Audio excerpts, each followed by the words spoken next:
Hey, how's it going, guys, and welcome back. So in today's video, I wanted to discuss a method to get some pretty good early game money in Moonstone Island that is rather practical and should give you a head start when it comes to some of the more expensive upgrades that you'll need in the game. Now, that being said, do keep in mind that this method isn't necessarily going to be the min-maxed fastest method possible. This was something that I figured out during my playthrough. However, with the game fully out at this point, I'm sure that there are people who have found crazy min-max methods and stuff like that, but I've always been someone who enjoys money-making methods that actually allow you to play the game, enjoy it, and make some good money on the side. So this is kind of what that is. Anyways, you're going to need a few simple things to get started. It's pretty much straightforward, but you're going to need to craft multiple furnaces. These are very cheap to make. You're going to need the anvil, which you can obtain by selling 3 iron ingots to the lady from the upgrade store. You're going to need a bunch of coal and ore, which can be found by mining in the various secret tunnels found throughout the game. You probably know the ones by now, the ones found by breaking rocks in the overworld that kind of lead down to a ladder. This is all randomly generated, so I can't tell you exactly where it is, but I'm very sure you found them at this point. So anyway, make sure you're still holding on to some of your materials, especially in the early game, because you might need it. However, one of the materials that I found that is quite renewable and is good for farming for money are the copper and iron ores, which you might be thinking, well, they only sell for 10 and 20 gold respectively. Well, you can actually turn these into much more valuable resources without spending any other resources other than the ores themselves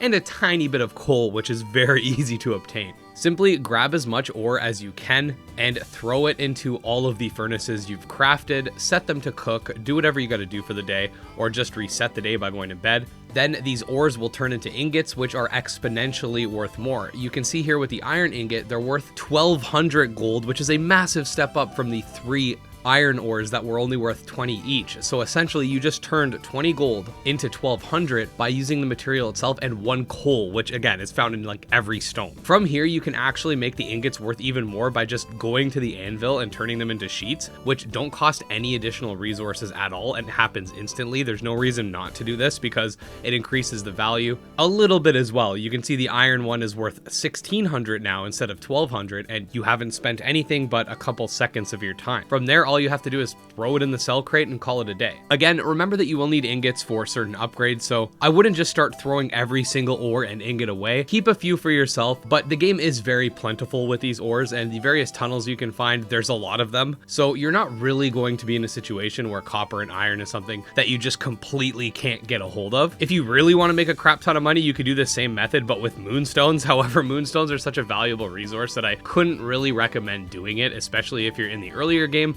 where you're going to need a lot of them for any of the good upgrades. Another thing you can do just to sort of add to this is feed the monsters in your spirit barn fiber and make sure you're checking every day, since they'll drop poop essentially, which you can sell for a half decent price. It's not anything crazy, but it's extra free money, especially if your spirit barn's full. Just make sure that you're keeping some of the poop away for yourself, because there are temples in the game that will require certain poops. And if you want to craft the greenhouse, you are going to need 10 sea glass, so keep that in mind as well. Other than that, that's pretty much it. I think this is a nice cheap way to increase your money without having to go massively out of your way. The way I would suggest doing this, just from a gameplay perspective, especially if you're like me and get bored by doing repetitive tasks, just go out and explore, grab as many ores as you can whilst exploring the mining shafts, go home, throw them all in the furnace. At the end of your day, go to sleep, grab the now ingots from the furnaces, replace them if you still have ores. If not, you can get more later.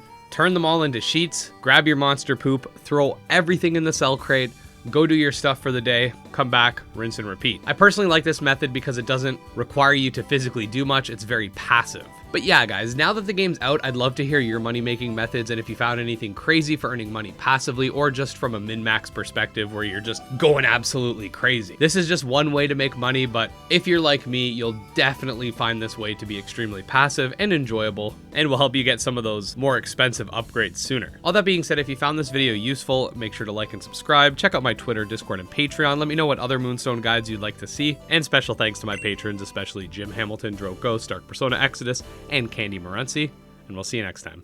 Peace.